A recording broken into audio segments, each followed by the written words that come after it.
दशैं नजिकिएसँगै काठमाडौँको मुख्य व्यापारी केन्द्रहरू विभिन्न छुट र उपहारको योजनाले सजिन थाल्यो। नयाँ सामान नआए पनि स्टक क्लियरेन्सका लागि 70% छुट ल्यायो। श्रीराम सुगर मिल्सले किसानलाई 41 करोड रुपैयाँ भुक्तानी नगरेपछि संसदीय समितिले उद्योगका सञ्चालकलाई बोलायो। जग्गा बिक्री नभएसम्म भुक्तानी दिन नसक्ने समितिलाई जवाब। र कर्णाली प्रदेशका मुख्यमन्त्री विरुद्ध सत्तारूढ नेकपाका सांसदहरूद्वारा अविश्वासको प्रस्ताव दर्ता। शाही दलको नेतामा निर्वाचित भएपछि पार्टी र सरकारको काम कारबाही फितलो भएको आरोप।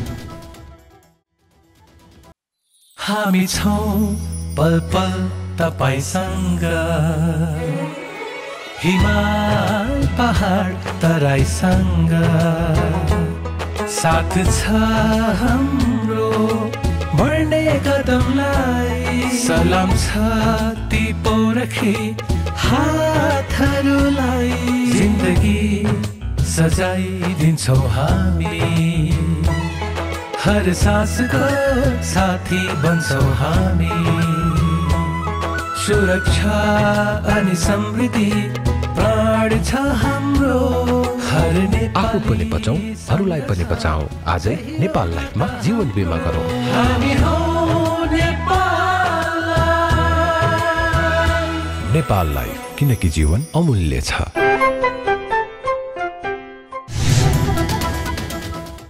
नमस्कार, कारोबार समाचारमा स्वागत छ। अब समाचार विस्तारमा। नजिकै गरेको नेपालीहरूको ठूलो चाड दशैं तिहार छठलाई लक्षित गर्दै व्यापारीहरूले विभिन्न छुट र उपहारको योजना ल्याएका छन्। नयाँ कपडा लगाउन दशैं कुर्ने बानी हटि नसकेका कारण बजारमा हरेक वर्ष भिड लाग्ने गरेकोले व्यापारीहरूले पनि ग्राहकलाई आकर्षित गर्न चाडपर्व लक्षित विभिन्न छुट र उपहारको योजना ल्याएका हुन्। यस वर्ष कोरोना संक्रमणको जोखिमका कारण बजारमा खासै रौनक नभए पनि व्यापारीहरूले ग्राहकलाई आकर्षित गर्न 70% छुटको अफर ल्याएका छन्। खास गरी काठमाडौँ उपत्यकाको मुख्य व्यापारी केन्द्र असन, इन्द्रचोक, दरबार मार्ग, न्यू रोड लगायतका क्षेत्रका व्यापारीहरूले विभिन्न योजनाको बोर्ड र स्टिकरले पसल सजाएका छन्। पसलेहरूले विशेष गरी जुत्ता, रेडिमेड कपडा लगायत फेन्सी सामानमा छुटको अफर ल्याएका छन्। छुटको अफर भने साना ठुला सबैजसो पसलमा छ। खास गरी असन क्षेत्रको बजारमा ग्राहकको भिड लाग्दा दरबार मार्ग क्षेत्र भने सुनसान देखिएको छ। गएको केही हप्तादेखि उपत्यकामा कोरोना संक्रमणको दर उच्च भएसँगै दशैं नजिकिए पनि दरबार मार्ग क्षेत्रका पसलमा सुनसान देखिएको हो। व्यापारीहरूले दशैं आउन अझै केही हप्ता बाँकी रहेको कारण बिस्तारै बजारमा चहल पहल बढ्ने विश्वास व्यक्त गरेका छन्। साथै उनीहरूले कोरोनाको कारण लामो समयसम्म सीमा नाकामा अवरोध देखिएको कारण बजारमा नयाँ सामान आउन नसकेको समेत गुनासो गरेका छन्। व्यापारको अवस्था चाहिँ अहिलेको रेन्जमा हेर्नुहुन्छ भने जुन हिसाबले अघिल्लो वर्षको जस्तो चाडबाडको हर्षोल्लास अनि मान्छे एउटा फ्रिली मुभमेन्ट हुने अवस्था थियो, त्यो चाहिँ अहिले छैन हजुर, होइन? तपाईँहरूले देखिराख्नु भएको छ। अहिलेको टाइममा तपाईँ यही सिचुएसनमा यही दसैँको टाइमिङको सेलमा चाहिँ यहाँ कम्तीमा पनि तपाईँले 30 देखि 40 जना मान्छेहरू देख्न सक्नुहुन्थ्यो होला अहिले चाहिँ, कस्टमर मात्रै होइन। तर अहिलेकोमा मुभमेन्ट एकदमै कम छ। तर पनि हामीले चाहिँ अरू ब्रान्डहरूको चाहिँ हामीलाई थाहा भएन। तर हामीले के गरिरहेछौँ भने हामीले इयरली रूपमा दिइराखेको एउटा अफर छ, जो चाहिँ फेस्टिभल अफर। यो चाहिँ हामीले तपाईँले देखिरहेको पनि राख्नु भएको छ। यो चाहिँ हाम्रो अहिले सेल अफर चलिरहेको छ, अप टु 50% अफ। हाम्रो चाहिँ हजुरको 15%बाट सुरु भएर हाम्रो 50%सम्मको छुटहरू चाहिँ हामीले विभिन्न आइटमहरूमा दिइराखेको छौँ। यो सबै सामानहरू त इन्डियाबाट आउँछ, इन्डियाको मुम्बईबाट आउँछ।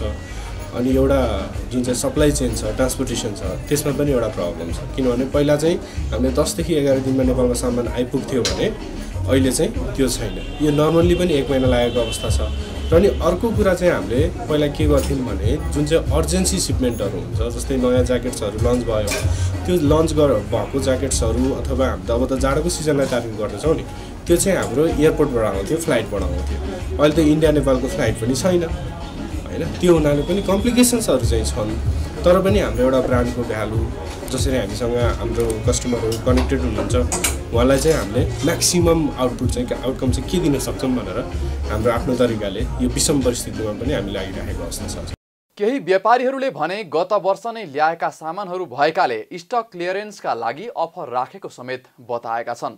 यद्यपि व्यापारीहरूले ल्याएको छुटका योजना आफूहरूलाई झुक्क्याउने खालको मात्र भएको ग्राहकहरूले आरोप लगाउँदै आएका छन्। सस्तो मूल्य पर्ने सामानलाई उच्च मूल्य राखेर 50% छुटको अफर गरी व्यापारीहरूले आँखामा छारो हाल्ने काम गरेको उनीहरूको आरोप छ। 6.5 महिनादेखि बन्द रहेको भारत उडान पुनः सुचारू गर्न सरकार तयारीमा जुटेको छ। संस्कृति पर्यटन तथा नागरिक उड्डयन मन्त्रालयले कार्तिक 1बाट नेपाल भारत उडान सुचारू गर्ने तयारी गरेको हो। भारत सहित अन्तर्राष्ट्रिय उडान चैत 9 गतेदेखि बन्द थियो, तर अन्य मुलुकको उडान यसअघि नै पुनः सञ्चालनमा आए पनि भारतका लागि भने सुचारू हुन सकेको थिएन। भारतमा उडान सुचारू गर्न नेपालका लागि भारतीय राजदूत विनय मोहन क्वात्राले मन्त्रालयलाई आग्रह नै गरेका थिए। मन्त्रालयका अनुसार नेपाल भारत दुवै पक्ष आगामी कार्तिक 1 गतेदेखि उडान पुनः सुचारू गर्न सकारात्मक भएका छन्, तर यसको औपचारिक निर्णय हुन भने बाँकी छ। उडान मितिमा दुवै पक्ष सहमत भए पनि औपचारिक निर्णय भने मन्त्री परिषदले गर्नेछ। मन्त्रालयका अनुसार मन्त्री परिषदको औपचारिक निर्णय भएपछि नेपाल नागरिक उड्डयन प्राधिकरणले परराष्ट्र मन्त्रालयको समन्वयमा पठाउको प्रस्तावका आधारमा दुवै देश सहमत भएपछि उडान अघि बढ्नेछ। रौतहटका किसानहरूले श्रीराम सुगर मिल्सबाट उखु बेचे बापतको भुक्तानी पाउने व्यवस्था मिलाइदिन संसदीय समितिसँग आग्रह गरेका छन्। आइतबार प्रतिनिधि सभाको उद्योग तथा वाणिज्य र श्रम तथा उपभोक्ता हित समितिमा पुगेर किसानहरूले श्रीराम सुगर मिल्सबाट आफूहरूले पाउनुपर्ने भुक्तानी दशैं अगाडि नै मिलाइदिन आग्रह गरेका हुन्। किसानहरूले समितिका सभापति विमल प्रसाद श्रीवास्तवलाई ज्ञापन पत्र समेत बुझाएका छन्। श्रीराम सुगर मिल्सले 2077 साउन 11 गते सूचना प्रकाशन गरी उद्योग बन्द भएको जानकारी गराएको छ, तर उद्योग बन्द भएको सूचना जारी गरेको उद्योगले किसानहरूको 3 वर्ष अगाडिदेखिको कुल 41 करोड रुपैयाँ भुक्तानी गरेको छैन। त्यसबाहेक उद्योगका श्रमिक तथा कर्मचारीले 5 महिनाको तलब भत्ता तथा 1.5 वर्षको सञ्चय कोष गरी करिब 4 करोड रुपैयाँ भुक्तानी समेत पाएका छैनन्। किसानहरूको ज्ञापन पत्र बुझे लगत्तै समितिले आइतबार नै श्रीरामका सञ्चालकहरूलाई बोलाएर छलफल गरेको छ। श्रीरामका सञ्चालक हितेश गोल्छा र विशाल अग्रवाल हुन्। बैठकमा गोल्छाले जग्गा बिक्री भएपछि मात्रै भुक्तानी भन्दै समितिलाई जवाफ दिनुभएको छ। उहाँले उद्योगको नाममा रहेको जग्गा बिक्री गर्नका लागि भूमि सुधार मन्त्रालयमा निवेदन दिएको, तर मन्त्रालयले उद्योगको जग्गा बिक्री वितरण गर्ने सम्बन्धमा निर्माण गरेको नियमावली स्वीकृत नभएको कारण अन्यल भएको बताउनुभयो। उहाँले वार्षिक 15 करोड रुपैयाँ नोक्सानी बेहोर्नु परेको कारण उद्योग बन्द गरेको समेत बताउनुभयो। यो श्रीपाँचको सरकारसित किनेको जग्गा हजुर, त्यो हाम्रो अग्रिमेन्टै छ हजुर। त्यहाँ हामीले 100 बिघा किन्ने अप्रुभल पाएको थियौँ, त्यसपछि हामीले 73 बिघा जति किन्यौँ, त्यसपछि हाम्रो रोक्यो जग्गा किन्नको लागि। त्यसमा एउटा स्पष्ट के छ भने हजुरको लेखेको त्यो अग्रिमेन्टमा चाहिने कुनै कारणवश हामीले जग्गा बेच्नु पर्यो भने हामीले स्वीकृति लिएर बेच्न पाउँछौँ भनेर लेखेको छ हजुर। हामीले त्यही स्वीकृतिकै प्रक्रियामा गएको हजुर। हामीले त्यो प्रक्रियालाई हामीले त्यो कानुनलाई उल्लङ्घन गरेर आफ्नै पारामा बेच्न खोजेको होइन हजुर। त्यो एउटा प्रक्रिया पुर्याएरै बेच्न खोजेको हजुर, र त्यो पनि हजुरले भनिसकेको कुरा एकदम जायज हो हजुर। त्यो हामीले त्यो पुरै बेचेर त्यो कुनै त्यहाँ भनौँ न कुनै अर्को कुनै कार्य योजना गर्न खोजेको पनि होइन हजुर। हाम्रो जहाँ पनि निवेदन छ हामीले त्यो उद्योग मिल त्यो चिनी मिल चलाउनको लागि जग्गा किनेको हजुर। त्यो चिनी मिल अब हामीलाई चलाउन गाह्रो भयो, हामीले लगानी पनि हामीले ठेक्न सकेनौँ। अलिकता सम्पत्ति बेचेर चिनी मिलको जुन हाम्रो कोर अब्जेक्टिभ छ त्यसलाई हामीले प्रोटेक्ट गर्नको लागि, त्यसलाई हामीले मिच्नको लागि होइन हजुर। त्यो चिनी मिल बन्द गर्नको लागि पनि होइन हजुर। हामीले त त्यो चिनी मिल सञ्चालनमा ल्याउनको लागि, त्यसलाई फेरि हामीले रिभाइभ गर्नको लागि अलिकता सम्पत्ति चाहिने हामीले बेच्नुपर्ने भनेर हाम्रो अनुरोध चाहिने त्यो लाइनमा थियो हजुर। तर कानुनै यस्तो बनाएको छ हजुर नयाँ। अब त्यहाँ पनि हामीलाई के अन्यल भयो भने अब यो चलाइराख्यौँ हामी, यता 15 करोडको हामीले वार्षिक भार बोकिराख्यौँ, यता किसानहरूलाई अन्यल, पुरानो पैसा कहिले पाउने ठेकान छैन, नयाँ उखु लगाइरहेछ हामीले हाम्रो मिललाई दिनलाई। यो त बडा नजायज हुन्छ। सबैसित यो त जायज त भएन हजुर। न कर्मचारीसित जायज भयो, न यतातिर हाम्रो किसान साथीहरूसित जायज भयो, र यतातिर अब हामीलाई कुनै टुङ्गै छैन हजुर। त्यो बेच्न पाउने नपाउने थाहा छैन, पाउने भयो कहिले पाउने थाहा छैन। अब त्यस्तो अन्यलमा आइसकेपछि हजुर हामीले कुनै बाटो नहेरेर श्रीरामका सञ्चालक गोल्छाका अनुसार रौतहटमा उद्योगको नाममा 73 बिघा जमिन रहेको छ। किसानहरूको अनुसार श्रीराम सुगर मिल्सबाट आर्थिक वर्ष 2071-72 को 12 करोड रुपैयाँ, 2075-76 को 28 करोड 50 लाख रुपैयाँ र 2076 र 77 को 50 लाख रुपैयाँ गरी कुल 41 करोड रुपैयाँ भुक्तानी पाउन बाँकी रहेको छ। उद्योग बन्द हुँदा त्यस क्षेत्रमा प्रत्यक्ष र अप्रत्यक्ष रूपमा रोजगारी पाएका हजारौं व्यक्ति समस्यामा परेको र हजारौं घर परिवारको आय स्रोत नै बन्द भएकाले उद्योगलाई फेरि सुचारू गर्ने वातावरण मिलाइदिन समेत किसानहरूले माग गरेका छन्। रौतहटमा करिब 18,000 किसानले उखु खेती गर्दै आएका छन्। ज्ञापन पत्र बुझ्दै समितिका सभापतिले विषयको गम्भीरतालाई बुझेरै कोरोना संक्रमणको जोखिमका बीच पीडित पक्षलाई बोलाइएको भन्दै यस विषयमा थप छलफल गरिने आश्वासन दिनुभएको छ। कर्णाली प्रदेशका मुख्यमन्त्री महेन्द्र बहादुर शाही विरुद्ध सत्तारूढ दल नेपाल कम्युनिस्ट पार्टी नेकपाका सांसदहरूले अविश्वासको प्रस्ताव दर्ता गरेका छन्। मुख्यमन्त्री शाहीलाई संसदीय दलको नेताबाट हटाउन माग गर्दै आइतबार 18 जना सांसदको हस्ताक्षर संसदीय दलका प्रमुख सचेतक गुलाबजङ शाहलाई बुझाएका हुन्। अविश्वासको प्रस्तावमा हस्ताक्षर गर्नेमा प्रदेश सभा सदस्यहरू यामलाल कणेल, प्रदेश सरकारकी उपसभामुख पुष्पा घरती मगर, नेकपाका कर्णाली प्रदेशका संसदीय दलका प्रमुख सचेतक गुलाबजङ शाहसहित एमालेका 13 र पूर्व माओवादीका 5 सांसद छन्। उनीहरूले नेकपा संसदीय दलको नेतामा शाही निर्वाचित भएपछि पार्टीको प्रभावकारितामा ह्रास आएको, पार्टी र सरकारको काम कारबाही फितलो भएको आरोप लगाएका छन्। कर्णाली प्रदेश सभामा रहेका 40 सदस्य मध्ये नेकपाका 33 सदस्य छन्। संविधानको धारा 188 अनुसार मुख्यमन्त्री विरुद्ध प्रदेश सभामा 1/4 सदस्यले अविश्वासको प्रस्ताव दर्ता गराउन सक्नेछन्। साताको पहिलो दिन शेयर बजारमा दोहोरो अङ्कको पहिरो गएको छ भने कारोबार रकममा समेत भारी गिरावट आएको छ। आइतबार शेयर बजार मापन गर्ने नेप्से परिसूचक 13.37 अङ्कले घटेर 1576.27 अङ्कमा रोकिएको हो।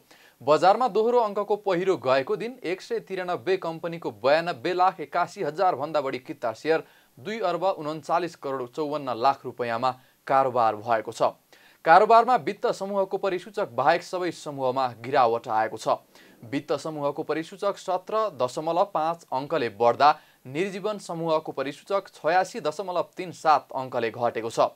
यस्तै उत्पादनमूलक समूहको परिसूचक 48.48, होटल समूहको परिसूचक 38.23, जलविद्युत समूहको परिसूचक 27.75, विकास बैंक 20.88, व्यापार समूहको परिसूचक 19.69, बीमा समूहको परिसूचक 10.71 अङ्कले घटेको छ।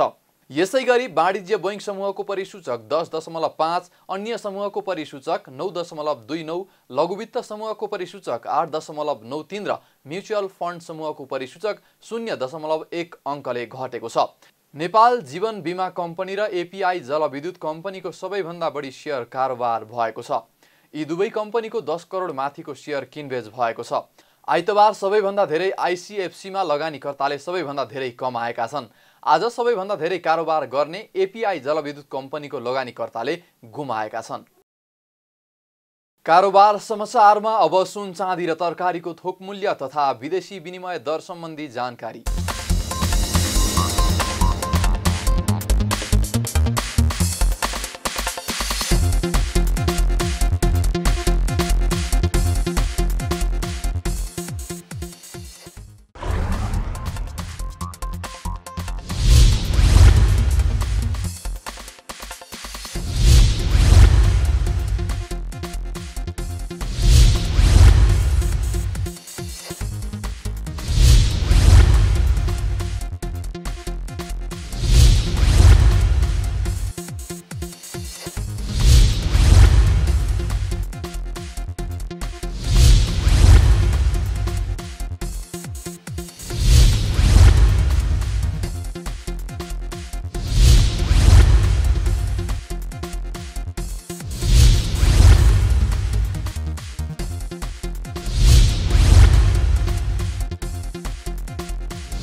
बिदा हुनुअघि अहिलेसम्मका प्रमुख समाचार फेरि एकपटक।